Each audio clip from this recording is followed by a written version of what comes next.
Welcome back to the latest edition of Until Saturday. I'm Ari Wasserman, joined by Dave Ubben and my arch enemy slash closet friend, Ralph Russo. I don't know, from the AP. Sorry about the delay on the show, guys. The Michigan news just broke, and when you have somebody from the AP on your show, when news breaks, you have to wait. So, Ralph, literally Jim Harbaugh's fault. Literally. Yes. Everything Ralph, is Jim Harbaugh's fault. Hey, thanks, guys. I very much like closeted friend has a lot of there's a lot going on with that. I don't know how to describe it. It's weird. I like to say frenemy. Like I think in ways are like frenemies. Like I think like it's a good adversarial relationship, but we both respect and in some ways love each other. Well, the good news is that I'm having you on the show a week after I think I went on a rant that you agreed with wholeheartedly, which is I think the first time in a long time. Yeah, just a couple of days after you just were effusive in your praise of Dan Lanning, and like this is a place where we are completely simpatico. Like I am a go for it guy, maybe over the top, maybe almost to the extreme. Me like too. I even admit that maybe I'm a little too aggressive when it comes to that. But for part of what you said, I'm also very analytically oriented when it comes to like my sports approach and fandom. So yeah, I was totally on board with what you said. Like, go for it, go. It says it says good things about your team. And I also think like the whole, like my gut instinct, forget your gut, go with the numbers, right? Like you played poker, right? Ari, like there's a strategy to poker that has nothing that I'm sure to a certain degree, like you remove your gut from it and you sort of play the cards. It's all math. Yeah. Yeah. It's all math. Like play the odds, man. Just play the odds. And if you go all in on a hand and the other person calls and you are mathematically in advantage at that time, and then the cards come out that cause you to lose, that doesn't mean you made the wrong decision. Right. You can't be results oriented. So that's my whole thing. And I'm happy that I just think that if you simplify it, it is try to get 2 yards with a team that has more than 500 yards of offense to win the game, or punt the ball and give it to a Heisman candidate on the road. Like, which one do you want to do? I think it's very simple. If you want to read more about that, or you're into it, I wrote a column basically echoing those sentiments that Ralph shares. It's on The Athletic right now. But why don't we get into the news of the day, Dave, as we navigate? By the way, hi, Dave. The picks. Hi, Dave. Yeah. Hello. Yeah. Ralph, we have a much more simple relationship, except Ralph, I will never, ever vote for the top 25. I just hope you know that. That's okay. We're done. We're okay. We're topped out. We're fine. That's good. Well, I do think that there is something, if you are a voter in the AP poll, that is like a feather in your cap. I think that it's like a legitimizing thing. So, and so that said, I don't think Dave should vote in it. So why don't we get into this Michigan stuff real quick? Ralph, I'll let you start. What was your reaction to this? And I know you just had to work and get the news out onto the wire. What did you think? Yeah, first of all, kudos to Ross Dellinger and Dan Wetzel, because they beat the announcements. I mean, the announcements were in the pipeline from the Big Ten and Michigan, but they had the news out there first. So again, hat tip to them for breaking the story. Michigan is being investigated for sign stealing by the NCAA, which there's not necessarily a rule specifically that says you can't steal signs in football, but you can't scout in person in college football, your future opponents. And I guess the allegations stem from basically somebody dropped a dime on Michigan and said, hey, I think they got our signs, and we have to figure out how that came about. So it starts in the NCAA. There's also, rules against like unsportsmanlike activities and integrity of the game that could be going against Michigan here. The Big Ten acknowledged it. They said that they were notified by the NCAA. And Michigan has acknowledged that they've been notified by the NCAA that this is going on. Michigan sort of did hey, integrity is important to us. We're cooperating with the investigation, and that's where we are. But I feel like there's just like a why can't you be normal aspect of Michigan and Harbaugh going on right now. There's always seems to be something with them over the last really for the last few years. I mean, especially in the last year with the NCAA stuff, but it's just there's always something going on with Michigan. Well, Michigan's head coach isn't normal, and I think that a lot of times a program is the image of their head coach. And I used to think that the lack of normalcy in Ann Arbor was a detriment to them, and it seems to be a positive after the results of the last few years. The thing that I think is so interesting about this, guys, and Dave, I'll kick it to you after this, is how much of a competitive advantage do you actually glean on the field by sending somebody with a flip phone to Lincoln, Nebraska to watch them play? It's like you get this word cheating that is flying around now because whenever stuff like this happens, but it's like, are you really cheating? Like, is it really that big of a deal? And if it's not a big deal, why did you even do it? Like, it's just weird. I feel like it's just bizarre. Yeah, it's a weird situation because, first of all, I do recall when I first joined this company, I quickly heard, not long after I had agreed to join, that Bruce Feldman was also joining us. And one of the first big stories that Bruce did at The Athletic was about the culture of sign stealing and sort of this sort of wink, wink, how they do it, who's good at it, what does it mean to do it.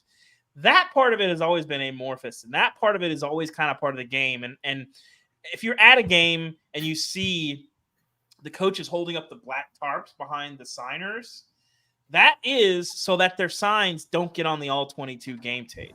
That's why they hold those things. It's not so people can see them or to block the audience. It's to block the all-22 cameras in the sky so that you can't see their signs and see what they're playing. Right.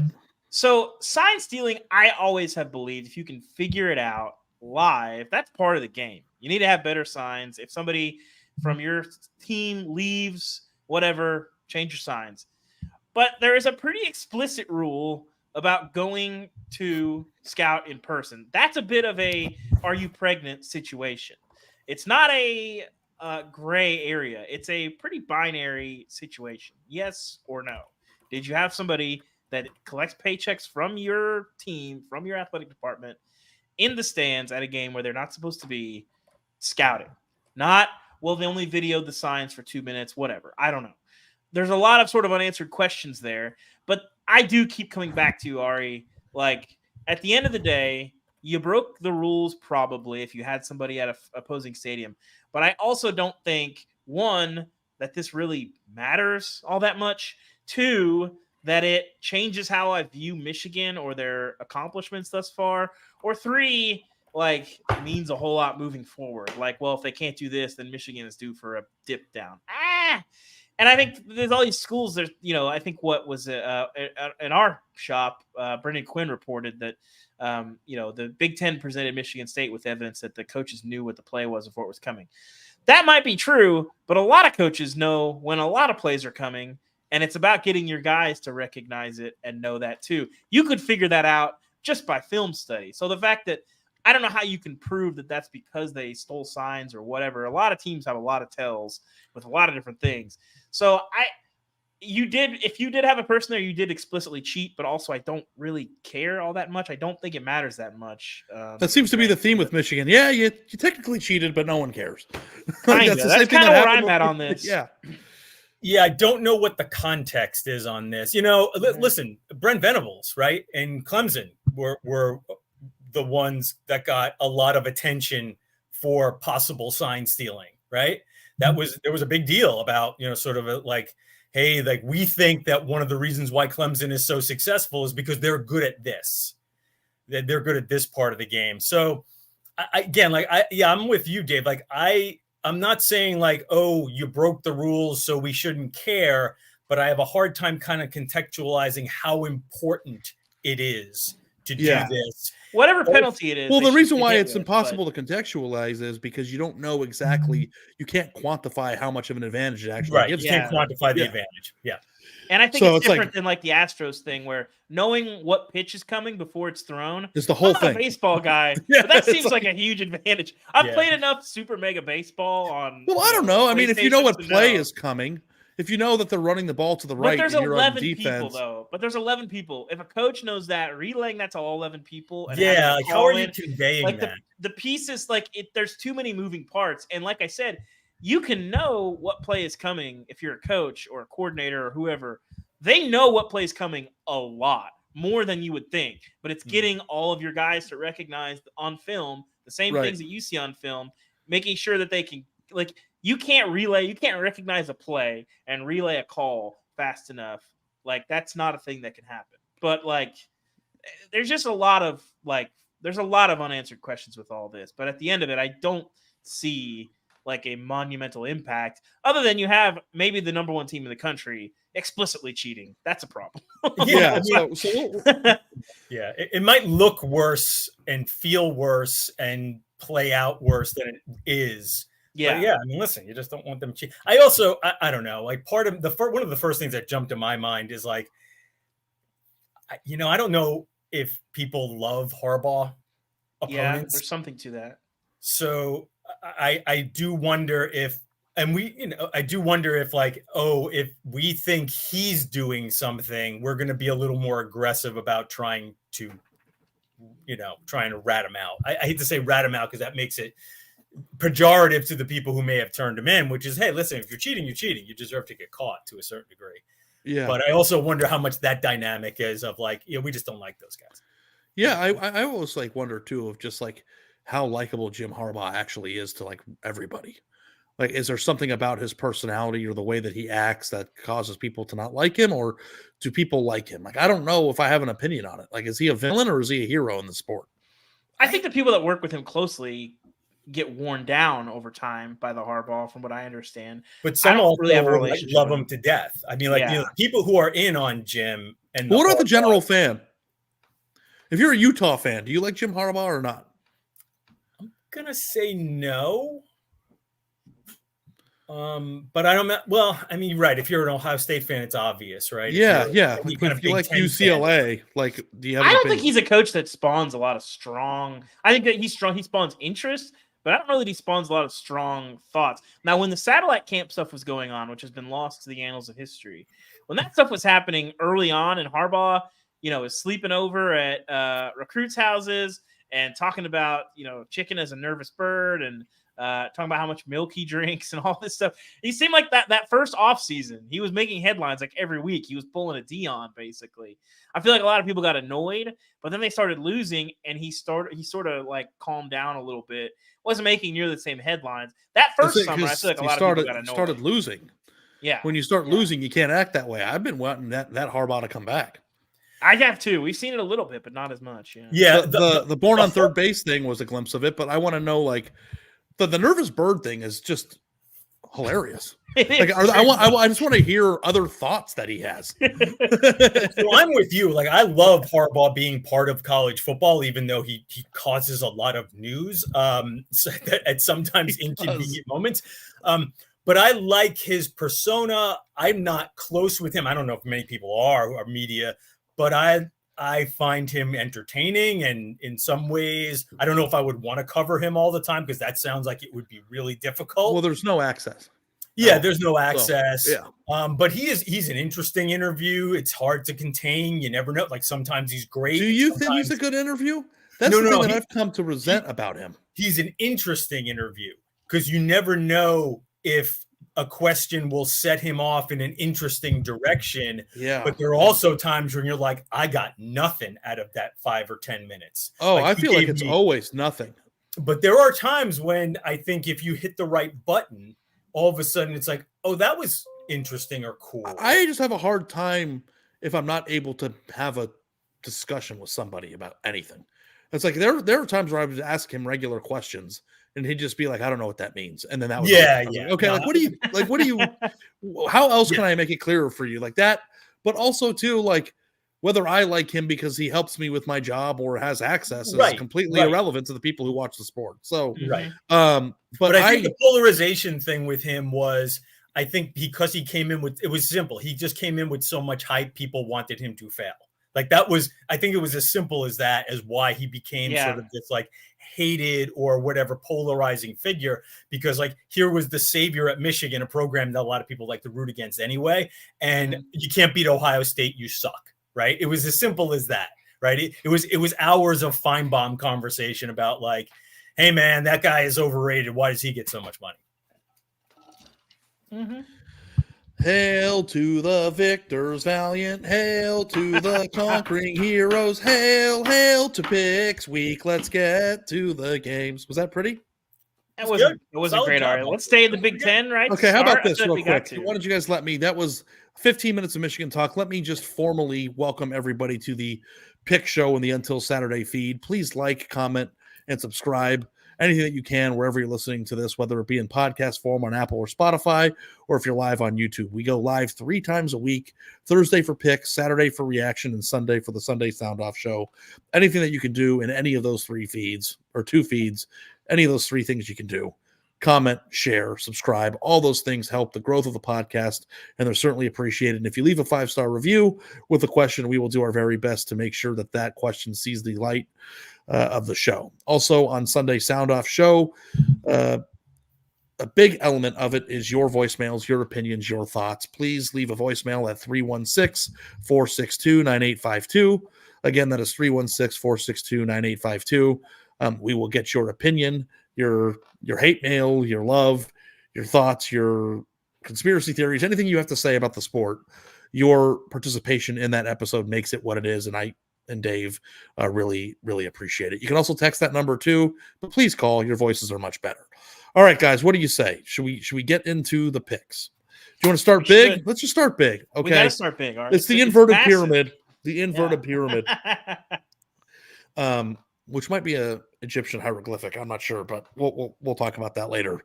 Ohio State at home, big noon Saturday.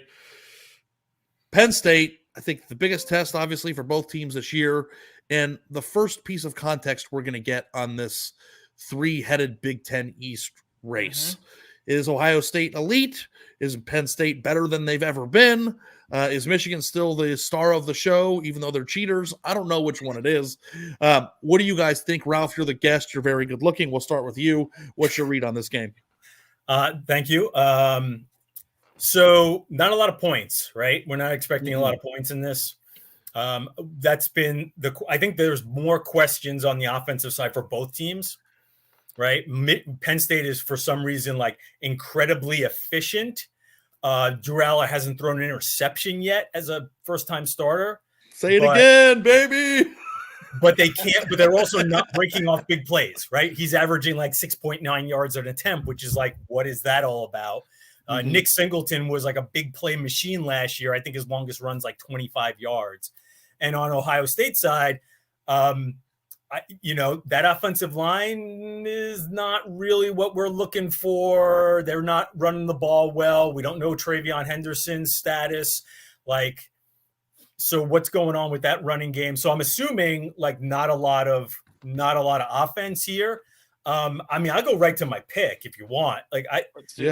I found myself wondering if okay, how am I going to assess this game? I think I'm going to take them points, first of all, because I think it's going to be a low-scoring game.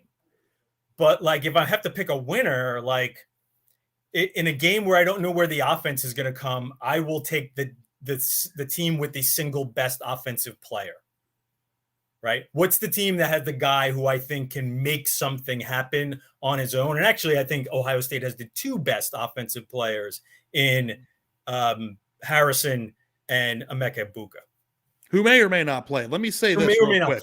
Yeah. I forgot to say this. I want everybody to know who's listening that the lines that are presented, the gambling lines, are presented by BetMGM. I had to say that.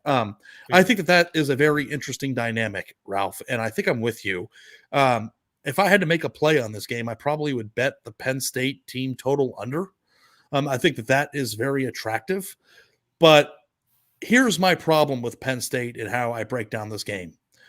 Is there a single fan that isn't a Penn State fan in college football that can name a receiver on this team? I don't know. You're basically saying what I just said. I just who is going to make a play? But yeah, that's what I'm saying. Who's going to make a play? Yeah. And here's the thing. Ohio State, I think, is just my gut feeling when watching this team. And I know we've seen them beat Notre Dame. I know we've seen them pour it on Western Kentucky.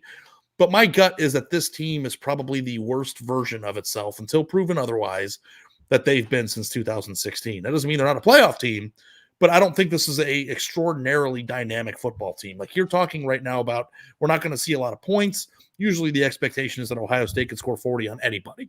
So like the fact that they can't, I think, is an alarming thing. But that said, they've got a very good defense. So when I'm picking this game, I know both teams have very good defenses, but like I might just pick the team with a good defense and Marvin Harrison. Like I think it's like it might just be that simple. And I know people call me Ohio State lover. They call me an Ohio State hater. I have a really hard time talking about Ohio State without like figuring out which side of the spectrum I'm going to be on. But when I look at this game on the road at noon, Marvin Harrison, if Emeka Egbuka plays, and I know that Ohio State's top 3 running backs were injured last week. They have a quarterback that has some big-time experience, but not many. I still just think it's Marvin Harrison and the defense. I think I'm going to pick Ohio State to win by 5. I don't think it's going to be a blowout. I think it'll be a very good game. But if I had to guess, I think that the over-under for the team total for Penn State is 19.5. I think I would hit that under all day just for the team total. I don't think they're getting to 20. All right, I wanted to ask you this about Ohio State because I find it very interesting. First of all, I think you're sleeping a little bit on Dante Cephas, just for the starters. Second, did you have to go look up his name, or did you know that coming into the show? No, I knew that. Kent State's finest. Kent State's finest. Anyway, he was awesome at Kent State, by the way. I know. It's not clicking yet at Penn State. It's one of the reasons why they're having some issues. I think it's just he came in late. I don't know if it's there yet. Maybe not. But this year, or this week, Ari, myself, Nicole Auerbach, Justin Williams, we talked to coaches who had played these two teams. And there's an interesting dichotomy that emerged from all those conversations. And then almost every coach we talked to that played Ohio State said the secondary is weak. They can be gotten in the secondary. And yet, the secondary still ranks very highly in pretty much every metric that you can rank in. Now, I think this is interesting because it's possible. There's 2 explanations here, Ari. Is one, the coaches are just wrong and are, not looking at the film right or whatever. Or 2, the numbers are lying a little bit. And this Ohio State team has played some good quarterbacks in Sam Hartman and Talia Tagovailoa, has not played any real receivers yet. And I'll listen to the case that maybe Penn State doesn't have the receivers to beat them. Maybe they do, maybe they don't. But what did you make of Ari? Because Ohio State fans are furious. Like, these coaches are idiots. Our secondary is awesome. What did you make of the coaches' comments and the reaction to a lot of those from our Coaching Confidential speech? Which, as a card-carrying member of the athletic staff, I would encourage you to subscribe and read. Yeah. I thought it was a very interesting story. And I also think that it's really interesting to get the viewpoints of other coaches that play them, but also might be skewed by personal relationships, recruiting battles, resentment. Like, there's all sorts of different things too that go into the analysis, other than this is my wholehearted belief of what's going on here without any bias whatsoever. Like, you know what I mean? It's like somebody like ask you, like, Dave, what do you think of Max Olson? And I'm sure that, everything that you would say would be glowing, but maybe one time he didn't pick up a check at dinner and that bothered you. Like, there's like things that Max that would never. Yeah. I don't know. I don't think Ohio State has played anybody good this year. I also don't think that Penn State's played anybody good this year. Ohio State's played Notre Dame. Notre Dame is fine. That depends on what you think about West Virginia. Virginia. Ari only thinks there's 3 good teams in the country. No. I mean, they beat Notre Dame on the road. You can't take away credit for that. That was a wonderful game. But Notre Dame doesn't have the pieces at the skill position players to test what you're talking about. I would agree with that. It's really hard to I don't know. I think that everybody thinks that Ohio State's secondary is really good. They've got really good, highly recruited players, but I think that they have got a weakness at corner. I think it's possible to get them. If you play a team that is really, really good in the way that I think you're really, really good, you need to score 40 points. And the fact that we can't definitively say Ohio State's going to score 40 or 38 points in this game is terrifying if you're an Ohio State fan trying to win a national title this year. I think the other thing that jumped out to me is multiple coaches we talked to also pointed to the tackles and were like, tackles are not good. Their offensive tackles or the left tackles really bad. Yes, and Penn State leads the nation in pressure rate, Ari.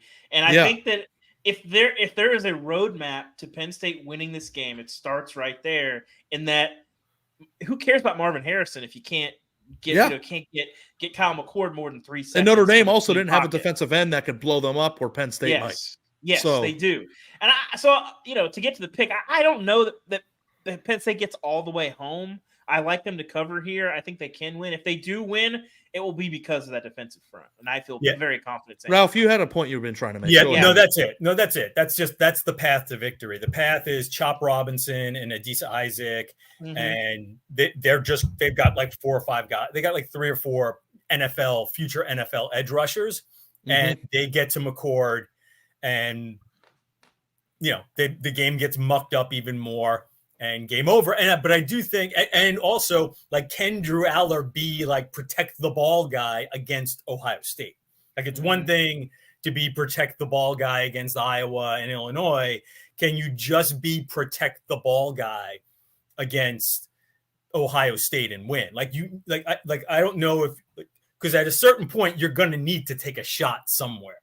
Yeah. Right. You're going to need to try to make a play, and are you still the guy who hasn't thrown an interception at the end of this game when we're asking you at some point to make a play? Well, I also we have to make a team total under Ari. I don't know what that'd be, a 24.5, something like that. We need to also take into account that Penn State is second nationally in sacks, and Ohio State ranks like 111th, which is weird, right, Ari? Yeah. Like, because you pointed this out too, and you are overly critical on Ohio State. Let's just make that clear. However, but I am also. Is he the guy that called in last week?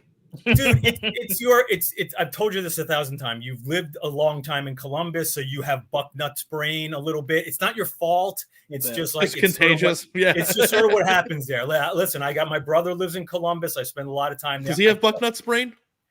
He is not. It's a long story with him. He doesn't really care about Ohio State. Yeah, but it's just Bucknut's brain is contagious to other things like finances and love. It could seep into other things.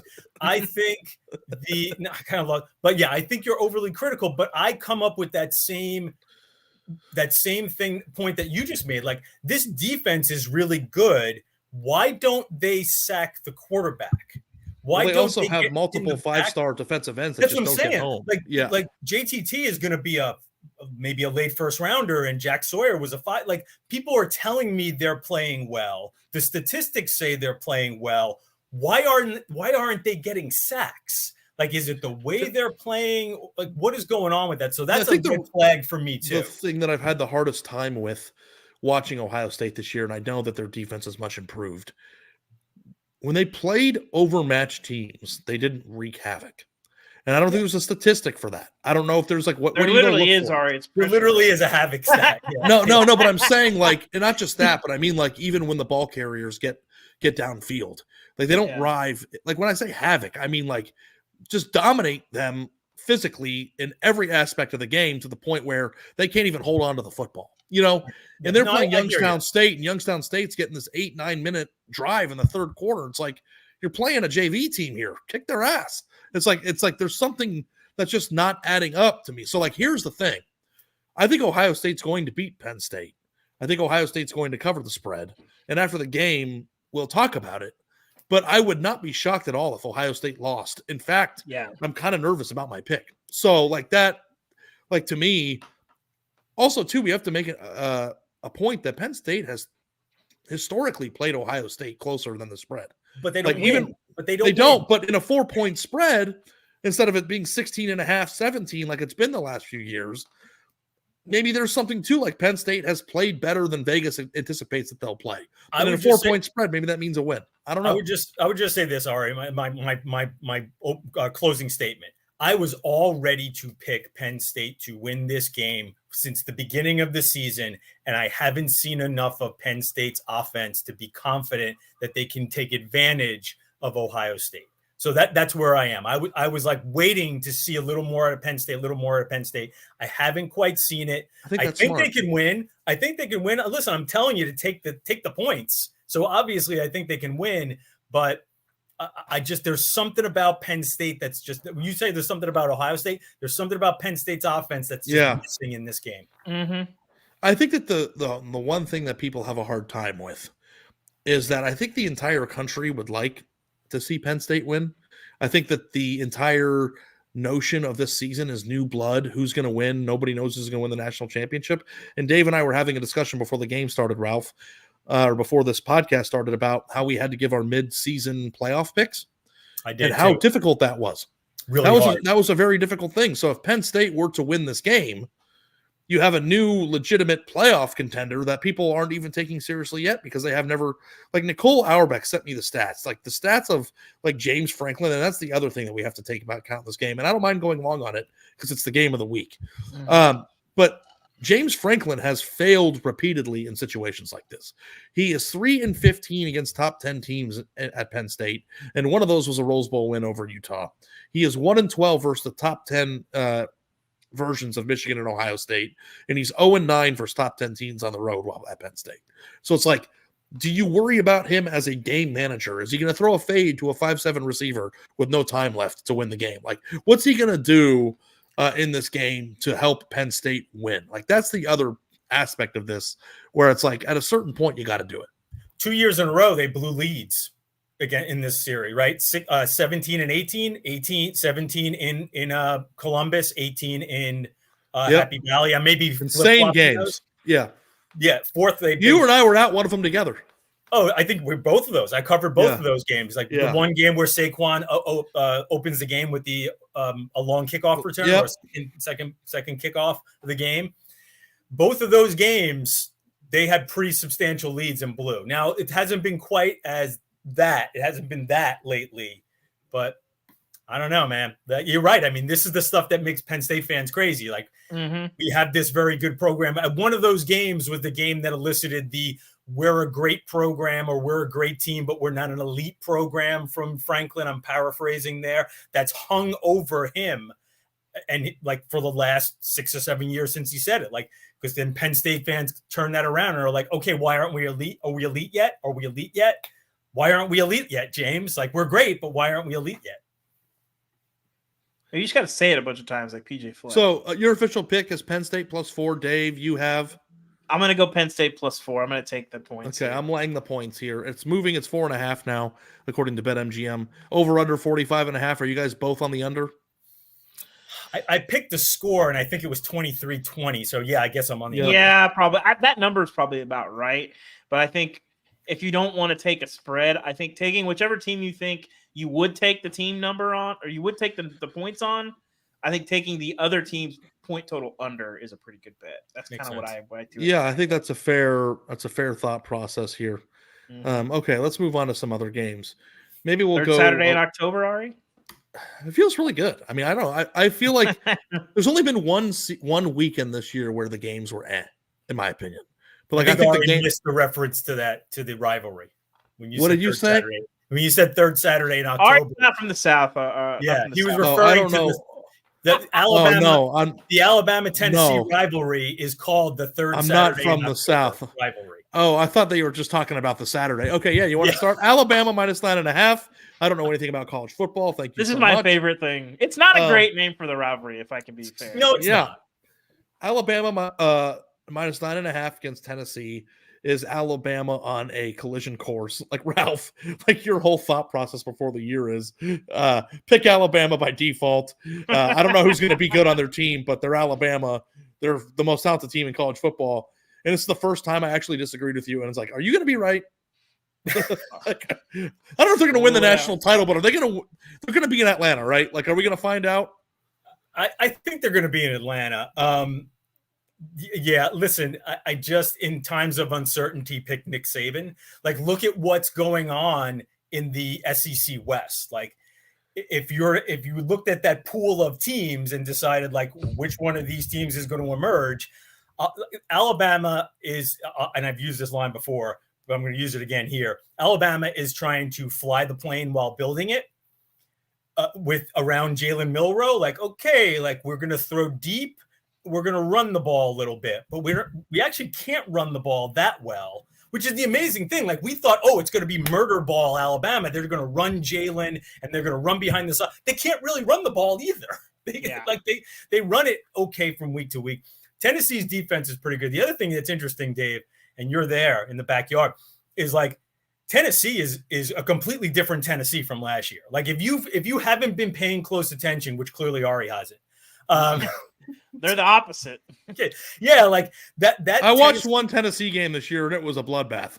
Yeah, that Tennessee team that set off fireworks figuratively and literally. Look what I have here, though. Neyland last year. You see that? Is that a Jalen Hyatt rookie card? Rookie card, yeah. All right. You got weird guy, man. Like I've got a sports card collecting edition. Look at this one. Like that's an investment though for you, right? Like you think Jalen Hyatt is one day going to be an investment. Oh, yeah, you're weird, man. Like did you ever have what were those things? Like the digital token thing? NFT, no, I never did that. No, I didn't do that. You didn't invest in those either? No, I crypto? Did you invest in crypto? No. Okay. I didn't understand it. Okay. Well, that's good. If you don't understand it, you don't go there. I think that's a good way to be an investor. Yeah. I don't invest. Crypto always just felt like a scam to me. And I don't know if it's over yet. I don't know if we're done with it, but the thing I never understood was, and Warren Buffett said this because I'm very interested in investing, and then we'll get back. If you bought all of the land in the entire world, you would be the most influential, wealthy person on the face of the earth. Mm-hmm. If you bought all the Bitcoin in the world, it'd be worthless. Like that to me, was like, yeah. Okay, I don't want to buy this. Like that was that. Mm-hmm. Okay, go ahead. Anyway, long story short, I'm taking Tennessee in the points here. I think Alabama wins the game, but I think this is going to be a slog. Like Tennessee is like a run and defense team, and good luck blocking James Pierce, Alabama's freshman left tackle. But nonetheless, I think Alabama figures out a way in Tuscaloosa. Yeah, Alabama, are they even capable, Dave, of playing in a game that's not a slosh fest? Not this team, and it's gonna. Here's the thing: Tennessee last year led the nation in passes over 30 yards. This year they're 94th. Yeah, it's just not the same. This is not the Tennessee team that we're used to. But I don't think people realize how good Tennessee's front is. And from our friends over at True Media, Alabama's offense allows pressure to the quarterback 39.4% of dropbacks. That's 120th nationally. Tennessee's defense generates pressure 42.6% of dropbacks. That's 7th in the country. I don't love Alabama's odds of moving the ball here. I think Tennessee's defensive front is very strong. I don't think either of these teams are going to be able to score a bunch. I think the under is the play here. But if you want to parlay that under and the Tennessee points, I wouldn't hate that. And I think the road here for a Tennessee win, if it can happen, is you just get a Joe Milton A+ game. The Joe Milton that we saw in the Orange Bowl, I don't know what happened to that guy. He looked incredible in that game. I don't know how often we're going to see him. He has not been very good this year. Around here, there's a lot of Nico questions that are I think pointless to even have. It's not going to happen. Playing Ari's music right there. Yeah, a little bit. But this is too many points. Nico doesn't look physically available to play. Yeah, I would be worried about his health. Tennessee covers, and if you get an A+ Joe Milton game, they can win. Did you watch the Arkansas-Bama game with your group chat or no last week? I did. Also, insane undercover, by the way. Incredible. But for a minute there, when Alabama had it going in the second and third quarter, it's like they were 3 plays. They were running up and down the field like go shit through a tin horn on them. And then at the end of the game, Arkansas kind of had their last minute dead cat bounce. But is it possible that Alabama gets it going like that again, except doesn't not against the defense? At the end? No, Arkansas defense is not very good. First year coordinator, they don't have the pieces. They've lost a ton to the portal. But it didn't seem like Milroe was starting to kind of feel himself a little bit in that game in a way that might because Arkansas secondary is not good, Ari. That's just the reality. Tennessee secondary has come alive. Kamal Haddon is playing unbelievable football right now. Ralph shouted out James Pierce.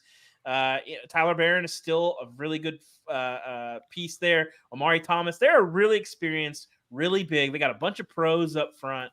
I mean, Alabama's offensive line, I think we can say is bad. And that is going to make this absolutely ugly. Ugly. Yeah. I'm going to lay I'm not I can't see Alabama coming off a loss against Tennessee is going to now lose in Tuscaloosa. And I think what you noticed, Ari, with Milroe and that, I think it's just the nature of that offense. They're going to take some shots. Mm-hmm. They're going to hit a couple of them. He throws a beautiful deep ball. And he really does. He throws a beautiful deep ball, and he has the ability to get out of trouble. And all of a sudden, the play you defended perfectly is a 35-yard run. Yeah. Mm-hmm. So I think that ability gives them enough to make a few plays and win a game.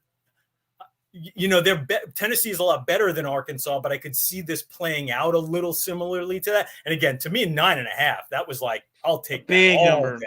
Unless, of course, Tennessee just doesn't score. right? If Milton throws a couple of interceptions and all of a sudden Tennessee gets 10, now where you're in trouble. You don't think that 24-10 is on the table here? Of course it is. Of course that's is. my pick. That's my score. I'm laying the points. Alabama at home in a revenge game, on its way to Atlanta, tiptoeing down. How could I possibly have you on this show, Ralph, and not pick Bama? after the argument that we got into over text of a few months ago. It was just amazing to be arguing with Ari, like, well, what if I just look at the talent composite and pick that team? Yeah. And he was angry at me for taking that philosophy. It just seems so weird. I wish I could go back in time and remember what the context was, but it felt like in a world where they didn't have any, like, all the reasons why I told you not to were basically Dave's talking points and the reason why Alabama isn't very good this year. But also the team that I would have picked in the SEC also stinks. So I thought there were too many other good teams to pick to win the national championship that didn't have as glaring of the issues. But like, listen, I will say this, Ralph, you and I discuss this all the time, dating back to last year, the year before.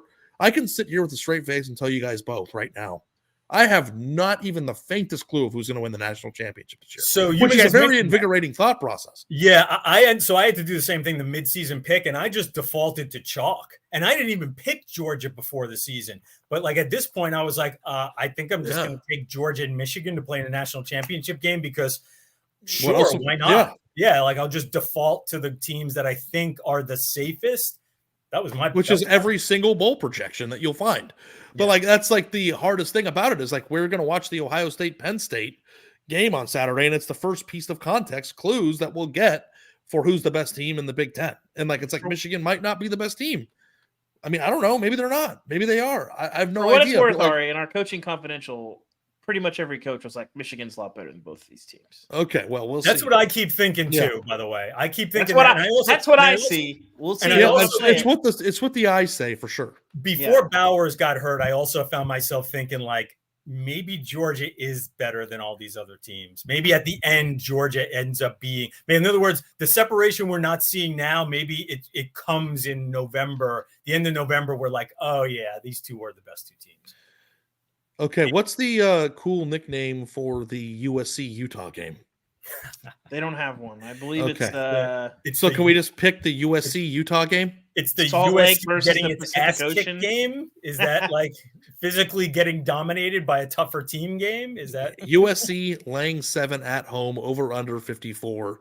USC to me after last week strikes me as a very deeply flawed team that's not very good with an outstanding quarterback, and Utah maybe like Notre Dame light a little bit or Notre Dame-ish. Like I don't know. Notre Dame is a good descriptor for Utah. Who's laying 7 after that?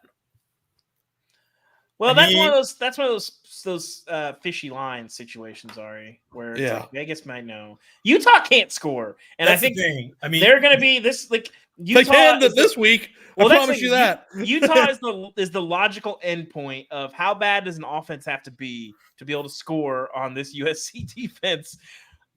It feels to me like it has to be better than Utah. I'm going to take USC in the points here. Hartman picked them apart. Bryson Barnes is not going to do that. I don't think that's going to do that. We are venturing into sort of Iowa waters with Utah's offense. Yeah, it's really bad. I mean, you got to be serious to say that.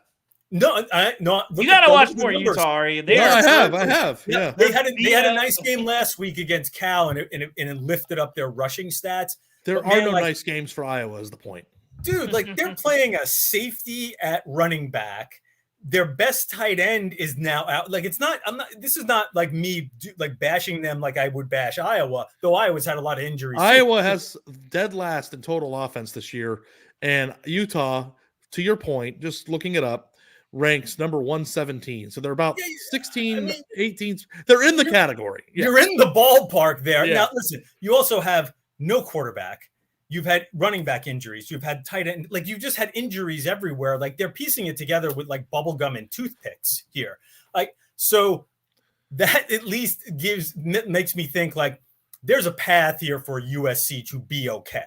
Mm-hmm. But there is also a path for Utah to just bludgeon USC, which is what they usually do. Like we're just going to line up and we're going to run our safety 21 times, Sione Vake 21 times, and we'll get 180 yards out of him. I don't know. So I'm taking. I feel like how Scott Van Pelt does his like winners and it's all underdogs. That's what I feel like this week. I am taking all the points. I'm taking Utah here. Again, I'm not sure if they win the game outright, but USC. Who are they covering against? Well, I've been sounding the USC alarm for 2 weeks now. I told you 8-4. This team is going to finish 8-4. Yeah, if they finish 8-4, I'll give you your flowers. I said, who is laying 7 points? I'm going to lay the 7 points. I actually think that USC's day is coming, and I think the day of reckoning is coming. I just don't know if Utah. They don't have Cam Rising and they don't have Dalton Kincaid. Like their offense is not what it was last year. I think to bludgeon them for 4 quarters. Even so, USC's was scoring all over them in Vegas, and it took Caleb Williams' hamstring injury. Like, I think at home, a year after they ruined their chances of going to the playoff, coming off of a loss, I just think that this is a very hard spot for Utah to be in, very much the same way that it was a hard spot for USC to go to Salt Lake at night last year. It's like a 41-20 sort of situation here. I actually think that USC is going to be fine this week. USC is going to be fine this week, and then the bad times are going to start in a few weeks when they start playing Washington, Oregon, and UCLA all back-to-back, which, by the way, Ralph, would not be out of the realm of possibility for them to lose all 3 of those games. Yeah, I think that 8-4 could still happen even with a win on Saturday. Yeah, I'm penciling them in for winning this game. I do think they'll win this game. Not covering. They'll get into the mid-20s, and that'll be too much for Utah. Yeah, I think I'm more on Dave's side of this, 41-24-ish type of a game maybe, and USC covers this. So, but I do think it's kind of a trap line because like the morale around that team, it's kind of like who really feels all that good about USC. But sounds like an alt line special, Ari. We've been hitting on these. We've been riding the Michigan alt line. Okay, how about we just use that segue, from Utah to Iowa. Iowa is laying 3.5 points. Dave wrote an absolutely insane column this week about Iowa being closer to the college football playoff than we all like to realize. It's true. 3.5 points. They're last week, by the way, giving Iowa 10 in that game was like a financial gift. It was kind of like a stimulus check. It's like if you want to, all you have to do is sign up for it. And a lot of people don't. I signed up for the stimulus check last week, and I got it. It is. Did you stand and salute at the 82-yard touchdown run, Ari? By the way, I got to tell you, I went like 1-7 in our actual picks that we have to submit at the Athletic. I was like 12-4 last Saturday in like real betting. So like I feel really good about it. You got to remember, guys, we're picking the biggest games. I don't always play the biggest games. Yeah. So maybe one day, I got a buddy, Tyler Shoemaker, on Twitter that I follow, deep in analytics. That guy is crushing it. You turned me on to him. He's now one of the guys. He's very good. He's one of the guys I go because I don't bet, but when I make my picks in print, like I kind of want to be right. Like I don't want to just guess. Yeah. So I'll use like 2 or 3 guys whose numbers I feel like I'll just compare the numbers, comparison shop, look to see if there's a trend. Because I'm like you, I don't pick. Have you been following his plays though? The guy hits. Yeah, and I don't pick I'm like you. Like in print, I have to pick the big games, right? So I don't. And he doesn't play those games. Yeah, so I don't want to look like an idiot in print, so I try to put some research into it. And all gambling is trying to use the as much research as you can, and using people that are crunching numbers and stuff is all part of the research. And I think that it's very revelatory. By the way, shout out to my guy T. Shoe handing out Jacksonville State money line the other night, plus 275. Daddy got it, baby. Love that about you. I can't believe they're putting this game on national television. This is the worst thing that's aired on NBC since the Friends spinoff, man. This is terrible. This is my sickos game of the week, but I got to say, 3.5 points is too small. You can't just pick Iowa as your sickos game of the week every week. But this week I have to, Ari. And also, this line might be twice as small as it needs to be. I think 6 is plenty to cover. 6-0 Iowa in this ball game. They almost double the line, so congrats to. I don't understand how this game isn't being played in the snow. Like this is just like a cold weather game. Bring it in. There's a place here. You never know. There's a place over in Pigeon Forge where you can go snow tubing inside every day. They bring in the snow, and you can go down this snowy hill on an inner tube. Can we get those same people to get this going? And I just crank want it to up make in Iowa enough this money week? in my life where I can buy a timeshare there. In Pigeon Forge? Yeah. Ari, aim higher, my guy. Aim higher. They should bring in a snow machine. This would be, or like, can we conjure up just a big rainstorm again? Can we just? This game has to be played in gray, gloomy weather. I'll take Iowa to cover. I will. I don't like Minnesota's got no offense. Iowa will play its, punt to win game. Like, I think I picked it in print something like 16-11 or something like that. It's always weird off numbers too. It's never just like 9-3. I know I can't. There's always like a weird odd. Yeah, there's always a possibility of a scoregami with like. This is the sickest team of the century, Ari. You got 5-2. Yeah. I mean, I honestly find it wildly entertaining. I enjoy watching it. I don't know. I don't like watching it. I have it on like my 8th screen, usually on Saturday. It's like the Leonardo DiCaprio drinking a beer pointing at the television meme to me. I just like, oh, they didn't get a first down. Like, it's like fun. I don't know. I'm into it. I want to see how far this team can go without improving.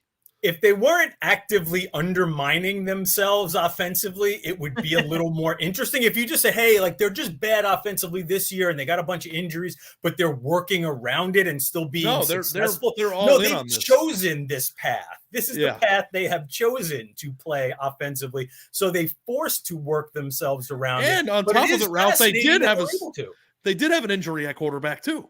Like, on top of it, it happened. And it's still like, not better or worse. Dude, they're playing like a vending machine at quarterback now. And you want to lay 2 scores or score 3.5? Yes, I think that Iowa. My prediction at the beginning of the year was that Iowa would not reach 25 points per game, but they would retain Brian Ferentz. I think you're right, and I think this is exactly what's happening. So I don't know. Minnesota, Northwestern, Rutgers, Illinois, and Nebraska. They're going to the Big Ten championship game. And let me put you on high alert here, Dave. Minnesota might be bad too. Minnesota's been like actively. Yeah. I think that's. I have to say this. I think that's one of the reasons. Let me just say. I think that's one of the reasons why PJ's name is popping up in some of these coaching searches things. Is that maybe looking to like reset the button, reset that contract button. Like he may have already peaked at Minnesota. Anyway, let me move on from that. The one thing I will say that I disagreed with, or not disagreed with, your column was very entertaining and true. But 4 quarters away and what Iowa is are very different. And second of all, when you have an offense that scores this little, you are susceptible to losing to anybody. That's true. You cannot look at the schedule and be like, well, they could certainly lose to Northwestern. They certainly could lose to Rutgers. Yeah. If you're a team that can't score more than 14 points against anybody you play, you're one weird kickoff return or pick 6 away from losing a football game. No doubt. So we'll see if they actually get there. But every single week they win 11-6 or 11-9 is just another week where, and it's like, does Kirk Ferentz feel good after those games? Like, does he go into his office, light a cigarette, and go, "I told those fuckers"? Like, I don't even know. By the way, I will say the trend lines on these super low unders, like the 35 and under club, they're hit hitting like 75%. Like these crazy low unders, like. It's not too low. The line is 31 in this game, over under. Can we get to sub 30 with this Iowa team at 31. Some point this year? Maybe the Northwestern game. Didn't it happen last year? Has actually been okay. Northwestern, no, they haven't gone under 30. No, this is like historic. 31.5. I mean, that's like Army Navy. I haven't seen anything lower than that. Army Navy shit. Okay. All right, guys. Our next game's up. Clemson -3 at Miami. This is an interesting game for multiple reasons. Miami's season has kind of bottomed out ever since Mario Cristobal forgot how to run the clock out, and Clemson's trying to show some life. 2 consecutive wins after losing a heartbreaker to Florida State. Ralph, let's start with you. What's your thought process on this one? Yeah, first of all, remember, Mario, that was a choice. He didn't forget anything. That was a choice. That was an active choice to not kneel that ball. So I don't know, man. I'm stuck on this. I think Miami might be good. Yeah. And they're at home and they have a chance to sort of bounce back and right their season against a team that still hasn't found itself offensively in Clemson. So I don't really have a good reasoning behind this other than like I'm taking everybody's points this week. And a home dog. Yeah, I guess I'll take that too. Like I picked Miami to win this game. I can't even really give you a good reason. Again, like know what my good reasoning is? I've checked some of the numbers, guys, and like it seems like this is a closer game than 3 or 3.5. I saw the number at 3.5 at one point.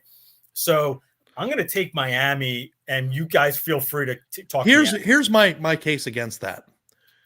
The Clemson team that I watched play Florida State is better than whatever version of Miami you have in your head. Yes. Now I don't know if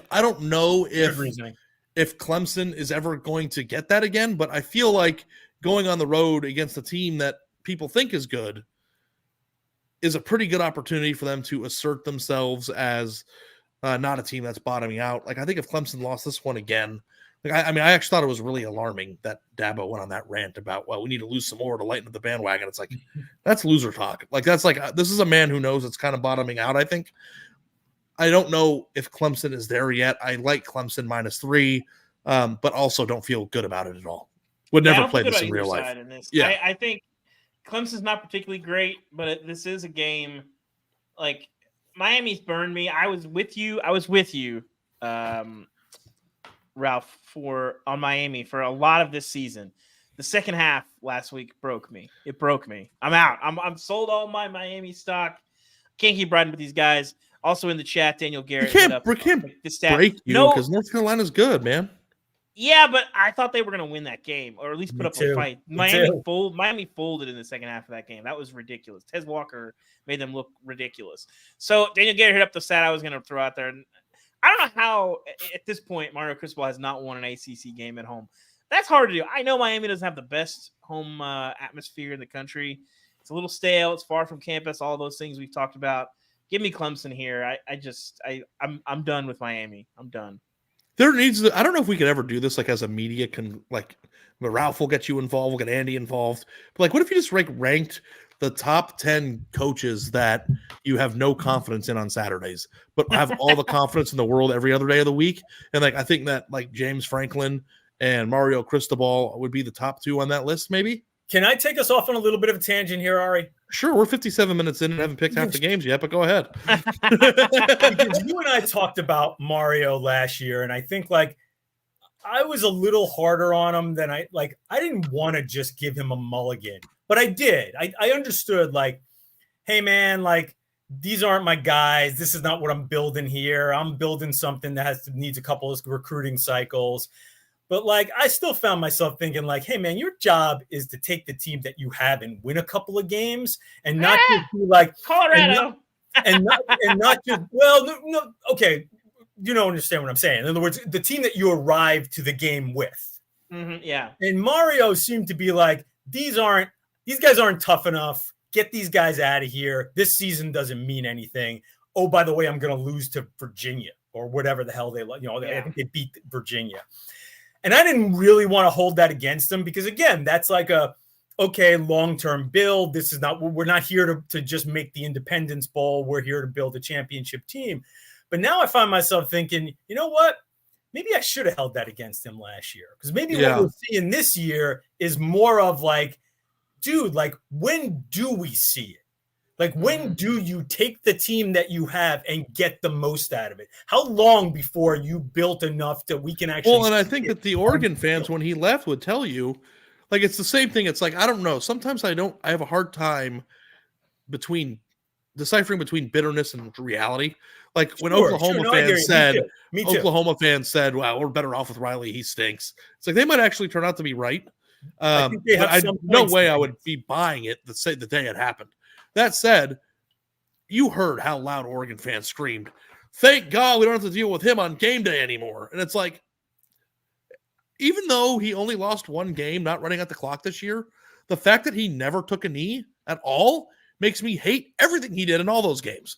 It's like, I know not all of them were one possession games, but man, it's just like, do something that makes me feel like having you on the sideline calling the plays is an asset to your team on Saturday. But But this is the game. In other words, like, I want to see it. Like, I understand you're only in the middle of year 2, but like Clemson, there's nothing that is supposed to be that spectacular about Clemson. This is a home game against an equal opponent, right? Against a relatively equal opponent. Like, give me something, Mario. I'm not giving up on you completely. In 2 years, your roster could look like freaking Alabama's the way you're recruiting. Yeah. But like, give me something to make me think that if you Because have relatively equal teams at home, you can win. And like, you and I have bashed about the stars, Ralph, but it's just like, yeah, stars matter, but if you are a 0 on Saturday, they're not going to matter enough. Yeah. It's like, give me something before they arrive to make me think, well, when these guys come, we're going to be awesome. And it's like, it's not just year 2, this is year 7, because you have to use his Oregon resume. If we're talking about what do you do on Saturday, the Oregon resume matters too. It's not just year 2. Okay, let's get to a few games. We'll go quicker now.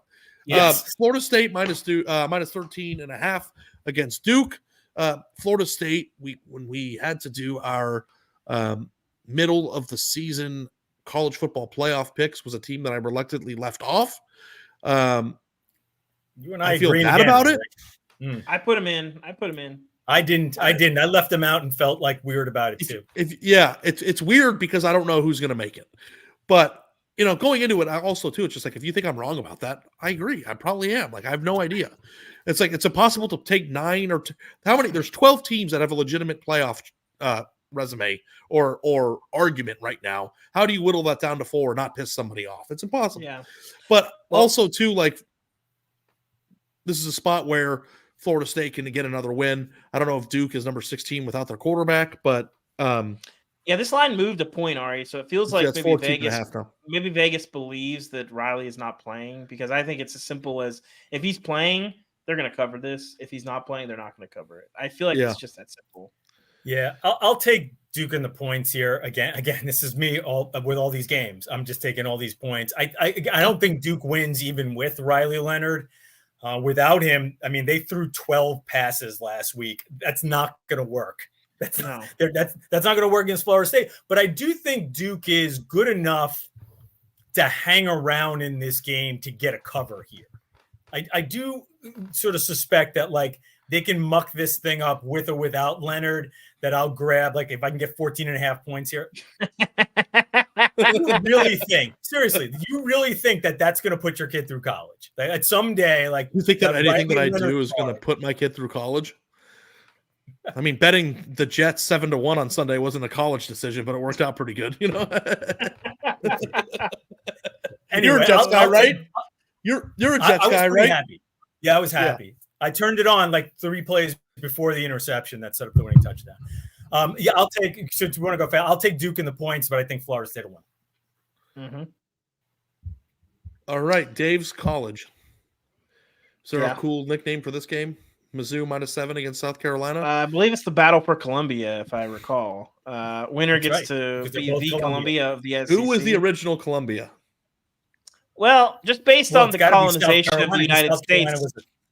Was the first state. Probably. But I don't know if all the towns, and first of all, by the way, you're like laughing at me. Like, I'm supposed to just automatically know that. If you gave me like a history of geography test of like what states came first, how could I possibly know that? Like, is that like Ari versus Manifest Destiny? I don't know anything about that stuff. Yeah. Like, is that like a thing that like every adult knows, like the succession of states? Yes, it's all just start from the northeast and then go down and circle. And go I know, west. But isn't like Missouri kind of on the way down? Like, I don't know. It's not like Utah. Missouri. I mean, way west of South Carolina. Yeah, I don't know, man. But also too, just because the state was first doesn't mean the city was first either, right? Yeah, I don't actually know the history possibility of the two there. It's not impossible, but let's not get too deep. I could not pass a high school history test right now. There's some dark history at Columbia, Missouri. We won't get into the origins of the Missouri-Kansas rivalry. Hey, but wasn't Arizona the last state, or was Alaska the last state? Arizona was one of the last ones. I'm pretty sure Hawaii was the last state, Ari. I'm fairly certain. Yeah. I'll take Missouri. South Carolina has the worst pass defense in the country. Yes. I'll take ever since the 1800s, they've had a terrible pass. I'll take Luther Burden and Theo Weiss against those guys. Exactly. Yeah, this is the one game where I'm actually taking the number. Yeah, 120th in yards per attempt, South Carolina's pass defense, and that watching them against Florida last week, I was just like, Ricky Pearsall torched him, Graham Mertz torched him. Brady Cook's better than Graham Mertz, and Theo Weiss and Luther Burden are a lot better than Ricky Pearsall. Arizona was the last continental United State. Yeah, good. Continental, Good job, Ari. The problem is that there's 2 more states that are in America. So Continental is all I care about. Those people out on the island, they can figure it out. All right, next game, real quick. West Virginia -3.5 against Oklahoma State. Dave is laying the 3.5. He thinks West Virginia is a national title contender. What do you think, Ralph? God, this was a ridiculous game to try to pick. Like, I feel like you could put these two teams on the field for like 3 weeks and they would stay within about a touchdown of each other. I'll take West Virginia. God, you know what? Screw it. I am going to take Oklahoma and take them points too. Like, I'm just run the table in Morgantown. All right. Yeah. No, okay, I'll take the points. Like, this game is 21-20, right? This was just like whoever's home. Stillwater is a really tough place to play. Morgantown's a really tough place to play. Both of these fan bases are sort of weirdly kind of happy with what's happening. And West Virginia has won me over. I am just convinced that West Virginia is a competent team. They're a tough team. Garrett Green gets it done here. But also, too, Oklahoma State's been like completely playing over their heads the last few weeks, too, right? They played really good football. Beat the heck out of Kansas State. Yeah, I watched the entire Kansas State game, and I was like, is this the way this game's supposed to be going right now? No. Oklahoma State. How'd that West Virginia game turn out for you last week, Ari? Which one was that? West the Virginia, Houston game. It might have ended Am I forgetting something? God.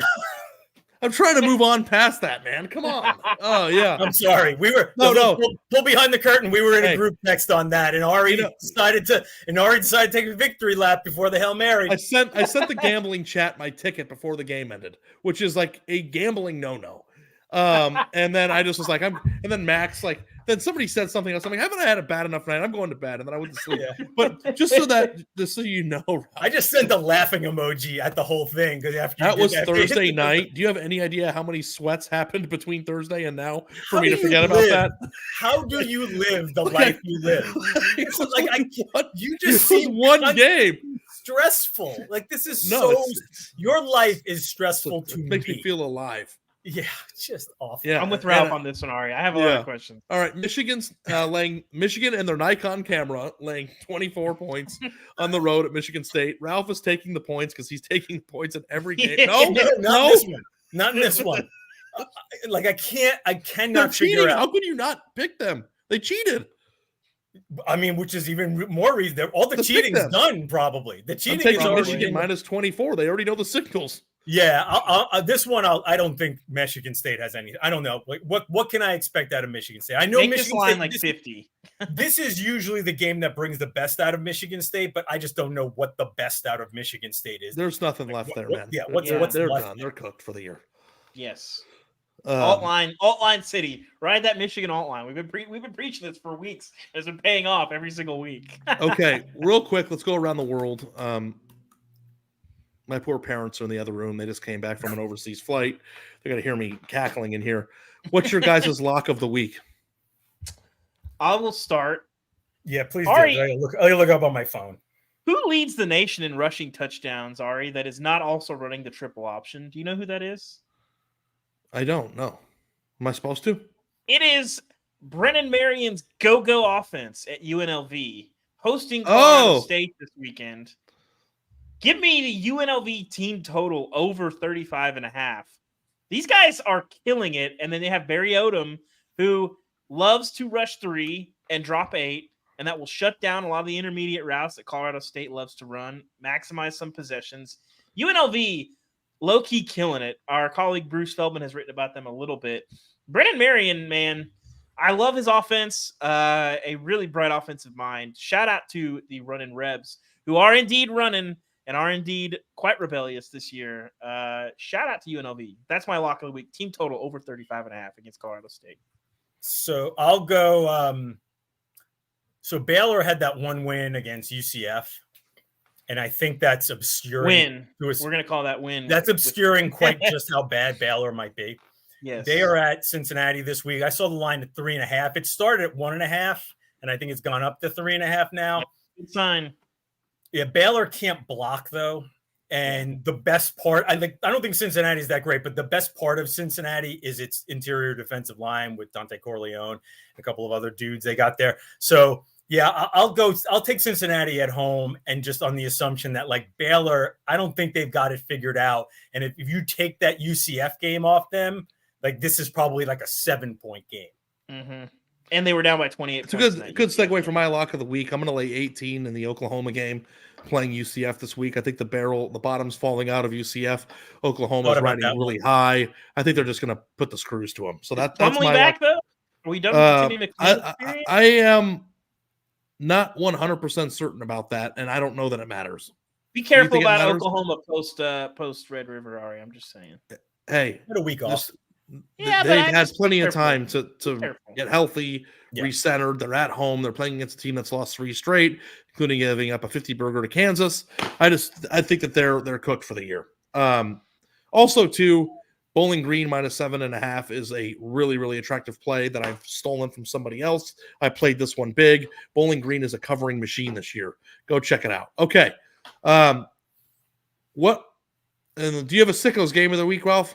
I do. What's your Sickos game of the week? Northwestern at Nebraska. Yeah. I think Nebraska is like -11, which seems insane. Wow. So I was busy, so I threw my notes away. The kid's first name, the quarterback for Nebraska, Heinrich Harburg, yes. Heinrich Harburg. I'm sorry, Heinrich. Wouldn't that kid would be all Big 8 if he was playing in like 1983? Maybe. Like he is like the all Big 8 quarterback at Nebraska from the 70s and 80s. Now that doesn't work in today's Nebraska.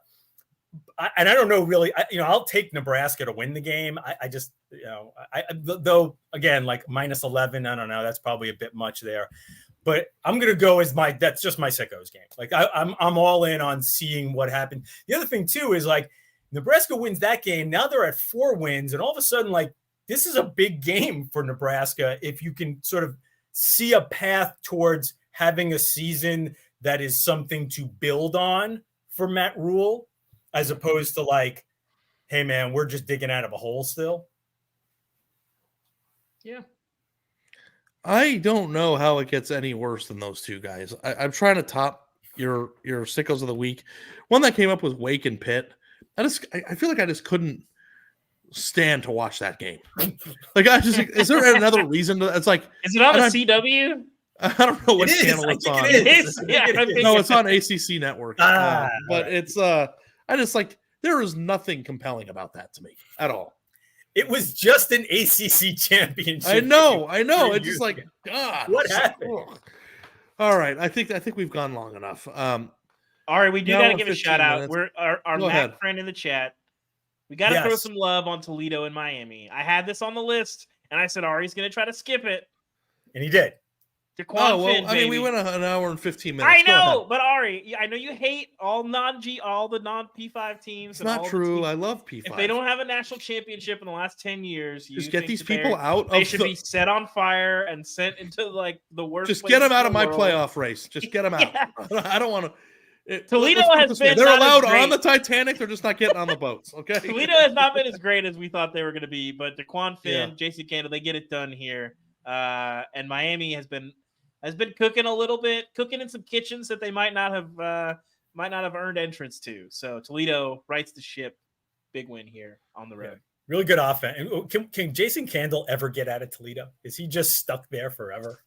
I mean, go be the next OC at Colorado when Sean Lewis gets a head coach. Yeah, I mean, we already he's considered that. He considered Miami. He considered OC at Miami. So we're in year 1 of a coach literally leaving a MAC head coaching job.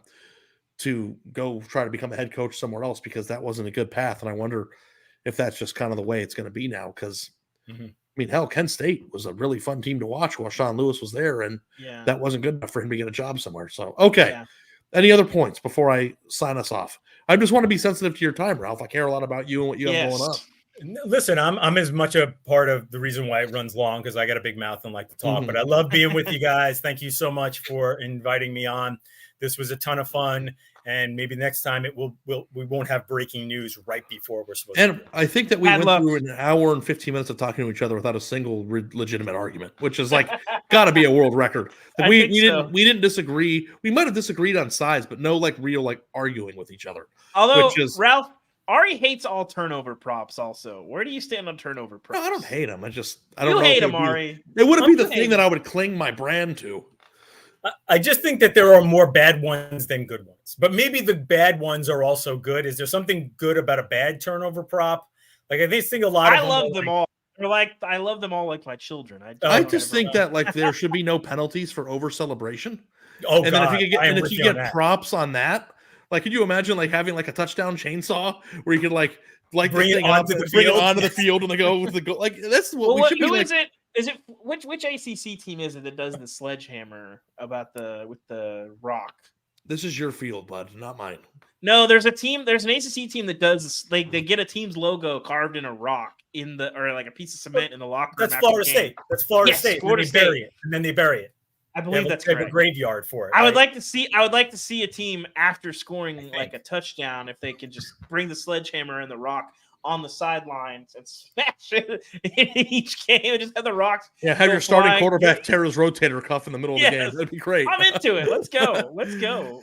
Thank you all for tuning into the latest edition of Until Saturday. Be sure you're following the podcast wherever you listen to podcasts so that you'll be notified when new episodes are up. If you're watching live on the YouTube channel, also be sure to subscribe to the audio feed because we're not always live, only 3 times a week. We appreciate 5-star reviews, ratings, shares, comments, all those things that you can do to help the show continue to grow. Certainly greatly appreciated. If you want to participate in the Sunday Sound Off show once a week with your voicemails, please leave one at 316-462-9852. Again, that is 316-462-9852. If you have a question, you can also text that number. For Ralph Russo, who I'm eternally grateful for, Dave Ubben, that was the latest edition of Until Saturday.